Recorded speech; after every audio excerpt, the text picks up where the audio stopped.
शुरुआत करते हैं। सबसे पहले डिस्कस करते हैं एक एडिटोरियल। ये जो एडिटोरियल है द हिंदू में आज मेंशन्ड है, और एडिटोरियल जो है वो हम प्रॉपर एनालाइज करेंगे प्रीलिम्स के लिए भी और मेंस के लिए भी। अगर आपका कोई डाउट रहता है तो वो भी आप पूछ सकते हैं।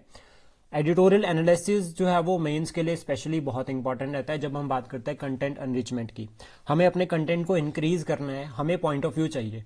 तो वो जो पॉइंट ऑफ व्यू है ना, वो सभी के सभी जो है वो हमें जो है वो एडिटोरियल से मिलेगा।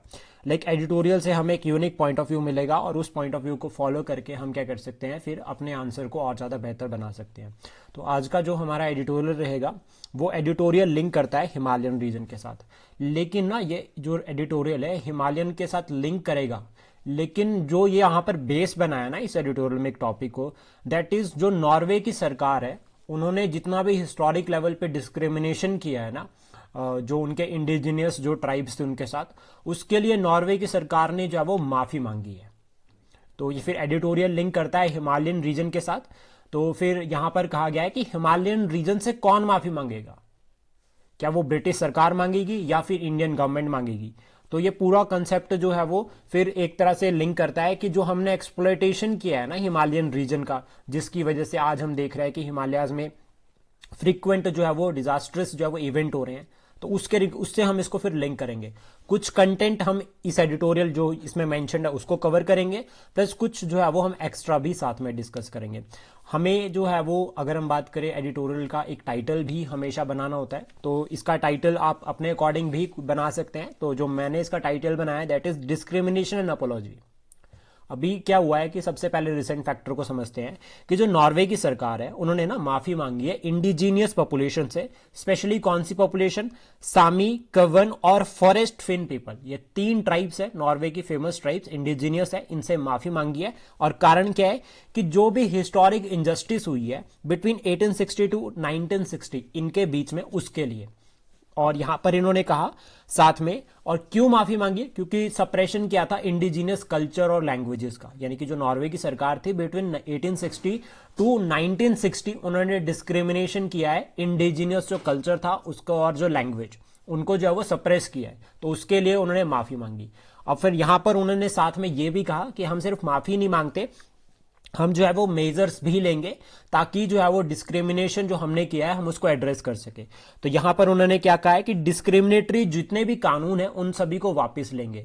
डिस्क्रिमिनेटरी जितने भी कानून है उन सभी को वापस लेंगे। प्लस साथ में इन्होंने कहा कि जो सिंबॉलिक राइट्स है, लाइक अगर हम बात करें सामी पार्लियामेंट, तो इसको बनाएंगे ताकि जो उनके बेसिक ट्रेडिशनल जो सिस्टम है उसको प्रॉपर जो है वो चलाया जाए, ऐसा नॉर्वे की सरकार ने कहा। अब इस एडिटोरियल को, ठीक है, लिंक किया गया है हिमालयाज में जो इंजस्टिस हुई है उसके साथ। यानी कि हिमालयाज में जो ब्रिटिश सरकार ने इंजस्टिस करी, और जो उसके बाद जो हम मॉडर्न वर्ल्ड, मॉडर्न इंडिया में अगर हम बात करें, लाइक आफ्टर इंडिपेंडेंस जो हुआ, तो उन दोनों को यहां पर जो है वो लिंक किया गया है। तो exploitation, ongoing exploitation and marginalisation जो हिमालयन कम्युनिटीज के साथ अभी हो रही है, उससे जो है वो इस टॉपिक को लिंक किया है। तो सबसे पहले समझते हैं हिमालयन रीजन के बारे में। हिमालयन रीजन का एक्सपेंशन जो है वो 2500 किलोमीटर है। अगर हम बात करें ईस्ट से लेकर, वेस्ट से लेकर ईस्ट तक, हिंदू कुश वाली पहाड़ियों से लेकर, ठीक है, नामचा बारवा तक, टोटल जो है 2500 किलोमीटर का जो है एक्सटेंशन है।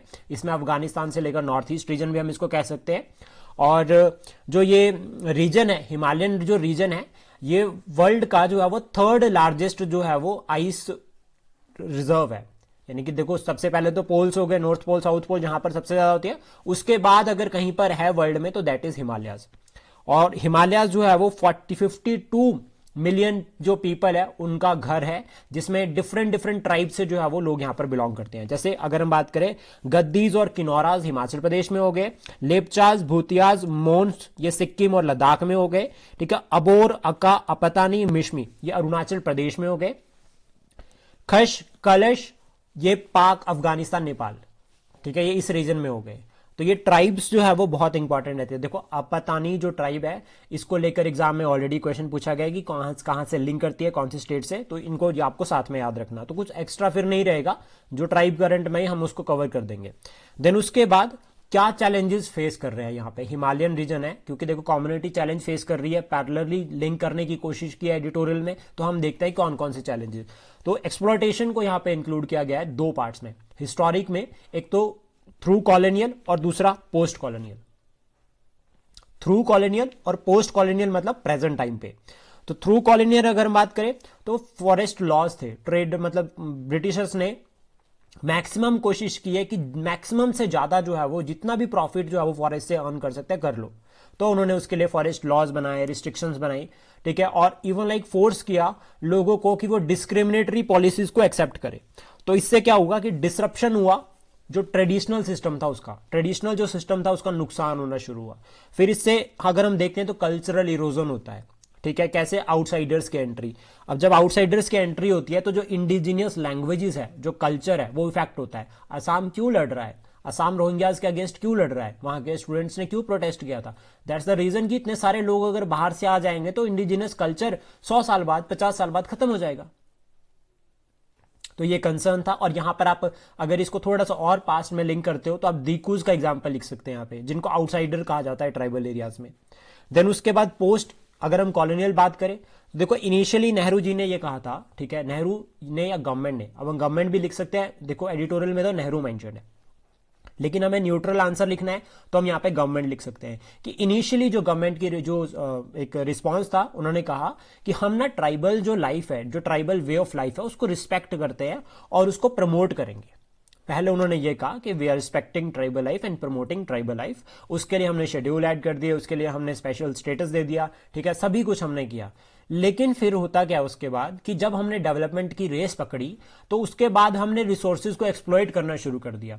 जैसे कि एक छोटा सा कॉमन एग्जांपल अगर हम बात करें कि ट्राइबल एरिया से हमें जो है वो अभी रिवर्स को कनेक्ट करना है, इंटरलिंकिंग रिवर, तो उसके लिए बहुत सारे बड़े लेवल पर डिस्प्लेसमेंट होगी। या अगर हम बात करें डैम कंस्ट्रक्शन, तो वो जो हमने एक डेवलपमेंट की रेस पकड़ी, इससे एक्सप्लॉइटेशन शुरू हो गया और इससे इंपैक्ट जो है वो हिमालयस की कम्युनिटीज पे देखने को मिलता है।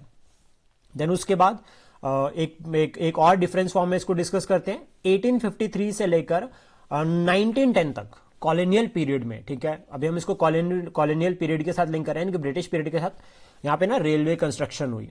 और रेलवे कंस्ट्रक्शन के लिए जो कुमाऊं हिमालयस है, ठीक है, कुमाऊं घड़ियाल वाला रीजन जो होगा, गढ़वाल वाला कुमाऊं, यानी इसको कुमाऊं हिमालयस भी कह सकते हैं, उत्तराखंड, यहाँ से ना यहाँ पे साल के पेड़ थे बहुत ज्यादा, साल के फॉरेस्ट थे बहुत ज्यादा, तो टिम्बर काट काट के उसके स्लीपर बनाए गए रेलवे के लिए और डिस्ट्रक्शन हुआ। तो रेलवे ट्रैक के लिए जो स्लीपर बने उसके से बहुत पेड़ों को काटा गया। देन उसके बाद अभी अगर हम इसको पोस्ट कॉलोनियल में जाएं, इंडिपेंडेंस के बाद, तो 5th और 6th 5 ईयर प्लान जो थे वहां पर रैपिड ट्रांसफॉर्मेशन हुई है। वो ट्रांसफॉर्मेशन जो है वो डेवलपमेंट की तरफ थी, जिसमें हमने कहा कि हमें एग्रीकल्चर एक्सपेंशन करना है। सेकेंड ग्रीन रेवोल्यूशन देखते हैं तो उसमें क्या हुआ है कि नॉर्थ ईस्ट रीजन में, या अगर हम बात करें लाइक बिहार, यूपी, जो ईस्टर्न रीजन है वहां पर एक्सपेंशन हुआ और साथ में मॉडर्न इंडस्ट्री शुरू हुई। तो ये मॉडर्न इंडस्ट्री जब शुरू हुई यहाँ पे तो इससे भी जो है वो रीजनल जो कम्युनिटीज है उसके ऊपर इंपैक्ट पड़ा। प्लस हाइड्रो सेक्टर का जो एक्सपेंशन, आज के टाइम पे तो हम बात करते हैं ना कि यार उस रीजन में हाइड्रो पावर लगा देते हैं सेक्टर जाके, ठीक है, प्लांट लगा देते हैं हाइड्रो पावर का। लेकिन अभी हम फोकस कर रहे हैं छोटे प्लांट लगाने का, ठीक है। उस टाइम पे तो हमने बड़े बड़े प्लांट लगाए थे ताकि जो है वो ज्यादा से ज्यादा जो है वो बिजली बनाई जाए। टूरिज्म सेक्टर अगर हम बात करें, आज के टाइम पे हम बात कर रहे हैं इको टूरिज्म की, लेकिन जब टूरिज्म एक्सपेंशन शुरू हुआ था तो फिर उस टाइम पे कम्युनिटीज पे बड़ा इंपैक्ट पड़ा था इसका। और आज भी अगर हम बात करें तो हम बहुत सारे चैलेंजेस देखते हैं। अर्बनाइजेशन, स्पेशली अगर हम बात करें हिमाचल पॉइंट ऑफ व्यू से, तो अर्बनाइजेशन देखेंगे तो छोटे छोटे गांव भी ना, 3-4 गांव मिलके उनकी जो कॉमन सी एक बाजार होता है ना, वो अर्बनाइज्ड हो गया है। अगर आप देखोगे कि 4-5 गांव में, मतलब 4-5 गांव जो एक जगह पे मिलते हैं, कोई एक मेन सेंटर, जैसे कि कोई बस स्टैंड हो गया, तो वहां पर आप देखोगे ना छोटे छोटा अर्बन कल्चर शुरू हो गया। तो ये सभी से क्या हो रहा है, कल्चरल डिग्रेडेशन हो रही है एक तरह से, कि अपना जो रूरल जो कल्चर है वो इंपैक्ट हो रहा है। स्मार्ट सिटीज हम बना रहे हैं, स्मार्ट सिटीज का हम एक्सपेंशन कर रहे हैं, तो उसकी वजह से भी जो है वो कम्युनिटीज पर जो है वो एक तरह से नेगेटिव असर देखने को मिल रहा है। अब नेगेटिव असर कैसे देखने को मिल रहा है वो भी हम डिस्कस करते हैं। तो डिजास्टर्स का भी यहाँ पर एक फैक्टर रहता है। लाइक देखो जैसे नेचुरल और एंथ्रोपोजेनिक, अभी हिमाचल प्रदेश में तो दोनों ही हम इसके लिए जो है वो ये देख रहे हैं। मानसून के टाइम पे अगर हम बात करें तो नेचुरल हो गई, और एंथ्रोपोजेनिक उसके बाद फॉरेस्ट फायर्स हो गई, या फिर अगर हम बात करें लाइक क्लाइमेट चेंज की वजह से जो एवलेंचेस अभी हम देख रहे हैं, ठीक है, आइसबर्ग हम देख रहे हैं, तो ये छोटे छोटे जो है वो एग्जाम्पल आते हैं जो कि कम्युनिटीज को डायरेक्ट इंपैक्ट कर रहे हैं। देखो टूरिस्ट तो थोड़े समय के लिए इंपैक्ट होंगे, तो टूरिस्ट को तो रेस्क्यू कर लेंगे, लेकिन जो लोग वहां पर रह रहे हैं वो तो स्टिल उससे इंपैक्ट हो ही रहे हैं, उनका तो आना जाना बंद है। लाइक फार फ्लंग रीजन अगर हम बात करें हिमाचल प्रदेश को, तो स्टिल जो है वो क्या है, बिल्कुल ब्लॉक्ड हो गए हैं अभी स्नोफॉल की वजह से। लेकिन क्लाइमेट चेंज की वजह से जो है वो अनयूजुअल स्नोफॉल हो रही है। वहीं अगर ज्यादा गर्मी पड़ रही है तो वो लोग उससे भी इंपैक्ट हो रहे हैं, ग्लेशियर पिघल रहे हैं तो उनको उससे भी नुकसान हो रहा है। फिर इसमें क्या सोल्यूशन रहते हैं? अभी देखो, जब भी आप कोई क्वेश्चन लिखते हो तो उसमें मतलब कोई भी आप पॉइंट बनाते हो तो उसमें एक सोल्यूशन जरूर रहता है।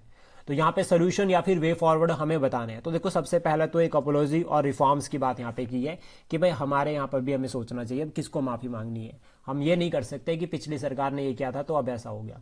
तो अब क्या है कि गलती किसी ने भी करी है लेकिन सुधारना पड़ेगा, तो रिफॉर्म्स ठीक है, प्लस उसको एक्सेप्ट करना रहेगा।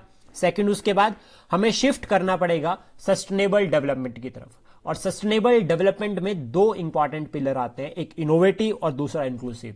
तो हमारी जो ग्रोथ और डेवलपमेंट है वो इनोवेटिव और इंक्लूसिव दोनों होनी चाहिए।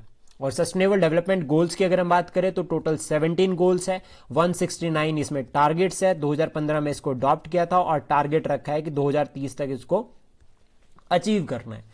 देन उसके बाद रिसर्च एंड डेवलपमेंट को प्रमोट करना चाहिए, स्पेशली क्लाइमेट चेंज के रिगार्डिंग मेजर्स लेने चाहिए। इसमें अर्ली वार्निंग सिस्टम आप एक एज एन एग्जांपल लिख सकते हो, लेकिन कोशिश करनी चाहिए प्रॉपर रिसर्च वर्क हो ताकि हम जो है वो बड़े से बड़े चैलेंज को जो है वो एड्रेस कर सके प्रॉपर मैनेजमेंट के साथ। प्लस कम्युनिटी एंगेजमेंट जो है वो बहुत ज्यादा जरूरी है। लोगों का पार्टिसिपेशन एनवायरनमेंट को कंजर्व करने के लिए, सोसाइटी को बचाने के लिए, कल्चर को बचाने के लिए बहुत ज्यादा इंपॉर्टेंट है। जब तक सरकार अकेले कुछ नहीं कर सकती, हमें सरकार के साथ मिलकर जो है वो अपने कल्चर को, अपनी लैंग्वेज को, ठीक है, अपने रीजन को बचाना पड़ेगा। देन एट द एंड इसमें आपके लिए एक क्वेश्चन भी है। इस क्वेश्चन का आंसर आपको 120 वर्ड्स में लिखना है। Discuss the role of the communities in conservation of the Himalayan region. 120 words में आपको उसको लिखना है और टाइम सेट करके लिखना है। उसको टाइम रहेगा 7 मिनट्स। 7 मिनट्स के अंदर आपको उसको लिखना है, 7 मिनट्स के बाद जाना ही नहीं।